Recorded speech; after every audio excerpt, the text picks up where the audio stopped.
If you read just one book this year, make it this one. Most people spend years making mistakes that could be completely avoided in just 10 minutes.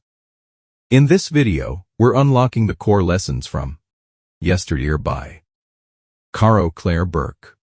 Yesteryear is a psychological thriller that unfolds in 3 parts, chronicling the disturbing transformation of Natalie Heller Mills from a calculating social media influencer into a woman trapped in, and eventually the architect of, a horrifying delusion that isolates her family from the modern world for over a decade.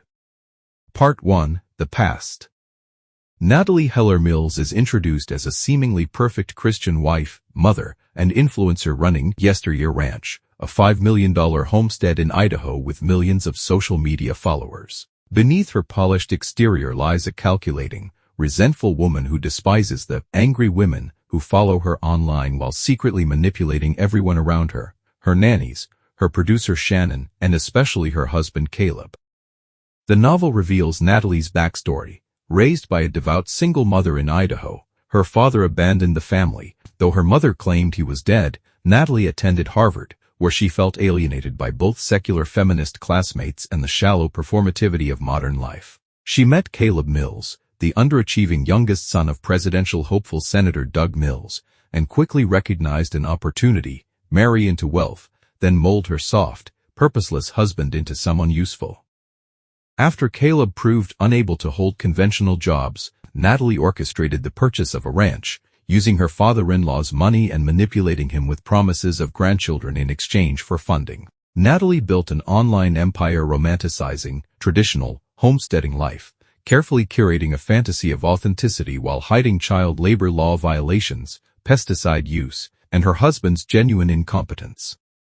She hired Shannon, a sharp young producer, whose growing horror at the family's exploitative practices and eventual affair with Caleb sets the story's central crisis in motion. When Natalie confronts Shannon, she nearly strangles her in a moment of unhinged rage, foreshadowing the mental break to come. Part 2. The Present.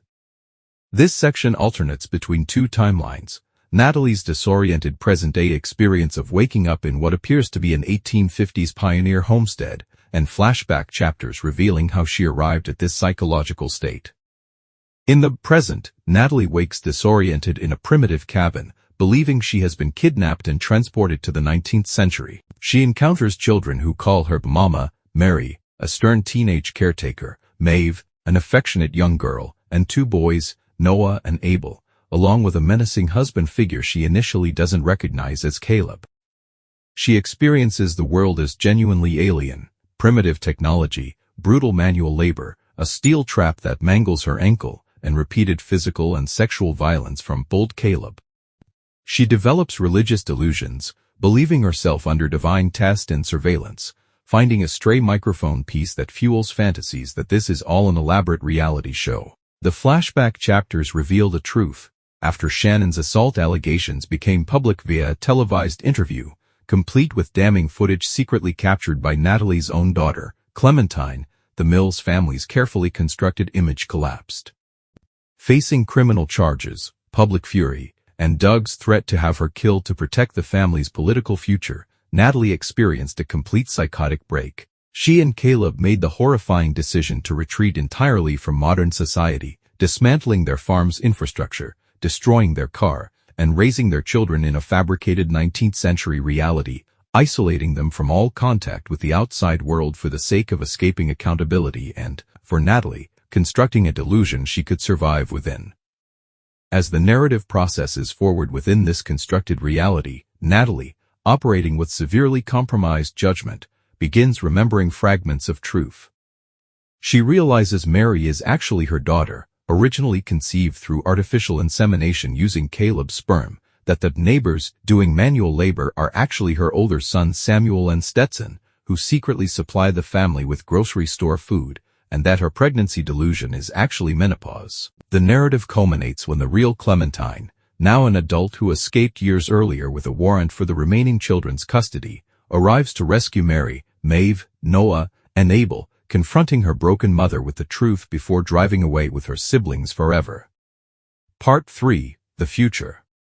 5 years after her children's rescue, Natalie is serving a 30-year prison sentence for child abuse and related charges. In a media interview with her old college nemesis-turned-friend Rena Magliotti, an emotionally unstable and only partially coherent Natalie discusses her daughter Mary's newly published memoir, The Book of Mary. The book's prologue, which closes the novel, reveals Mary's perspective. She and her siblings now live together in Santa Monica, having rebuilt their lives with the help of Clementine, their grandmother, and a supportive community. Mary describes learning to read and write, working at a grocery store, attending church, and finally seeing the ocean, discovering that the evil, corrupted, modern world her parents warned her about is actually full of beauty, kindness, and possibility. She addresses her absent mother directly, expressing both grief and forgiveness, concluding that Natalie's tragedy lies in everything she chose to miss by clinging to her manufactured fantasy rather than embracing an authentic, imperfect life. Themes. Yesteryear is a searing critique of tradwife culture, social media performativity, and the commodification of authenticity.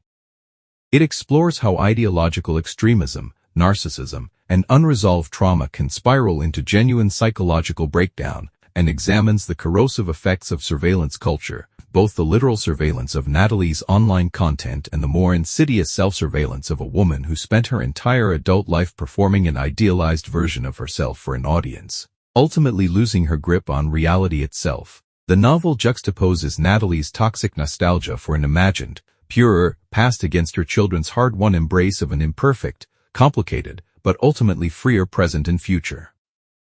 If this summary saved you hours of reading and gave you real value, hit the subscribe button right now. Leave a comment below letting us know which book you want to see next. And if you want to keep growing your mind, click the video appearing on your screen right now. See you in the next 10 minutes.